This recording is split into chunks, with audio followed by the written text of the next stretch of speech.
The night before we left Shechem, something felt wrong. Yakubu had been restless ever since his son, Saminu and Lawi, slaughtered the men of the city.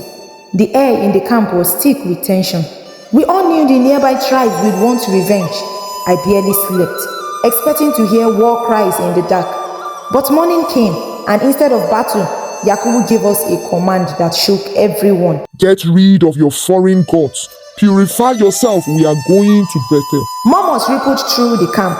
Some people clutched the small idols hidden in their clothes, their faces uneasy.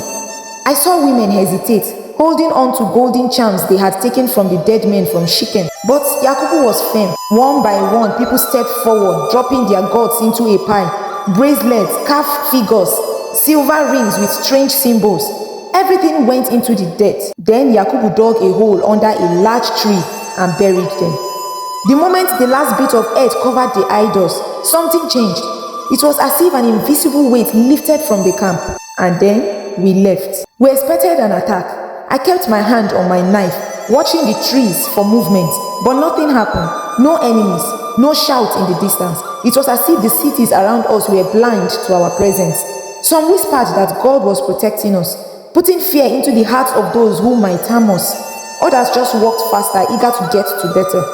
But not everyone made it. Deborah, Rivkatu's old nurse, had been with this family longer than most of us. She was weak, her hands shaking as she walked. When she lay down to rest, she never got up again. We buried her under an oak tree, and Yakubu named the place Alon Bakut, the Oak of Weeping. That was the first grave we left behind. Days later, we were near Ephrat when Rehila's pain started. She was pregnant. She had carried the child through every dusty mile, through the heat, through the exhaustion. Now it was time. I will never forget her screams. They ripped through the camp, sharp and desperate. The women rushed her into a tent, and the rest of us waited outside, stiff with fear. The labor went on for hours. Then suddenly, silence. Yakubu ran inside. Moments later, he stepped out, his face carved from stone, holding a tiny baby in his arms. She called him Ben-Omi, one of the women whispered, son of my sorrow. But Yakubu shook his head. In a quiet voice, he said, His name is Biliamini. That night we dug another grave, this time for Rehila. Yakubu set up a stone above it, and as we walked away, I wondered how he kept going. His favorite wife was gone. His heart had to be shattered. But still, we moved forward. We reached Bethel, and as Yakubu built an altar, something happened that none of us expected. God spoke. I didn't hear the voice, but I saw its effect. Yakubu fell to his knees, eyes wide, his face pale. Later he told us what had happened. God confirmed my new name. I am no longer Yakubu.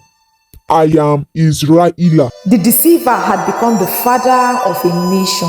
God promised him that kings would come from his line, that his descendants would be as countless as the stars.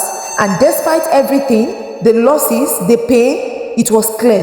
This was not the end. It was only the beginning. We left Bethel behind and traveled to Mamre, where Ishaku still lived. Yakubu's father was old. He barely spoke. But when he saw Yakubu, something like peace settled into his eyes.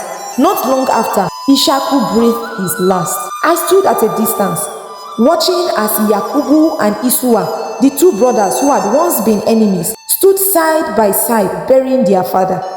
One chapter of their story had ended, but another had begun. Because the family of Israela was growing, and nothing, not death, not sorrow, not even time could stop what was coming. Thank you so much for watching.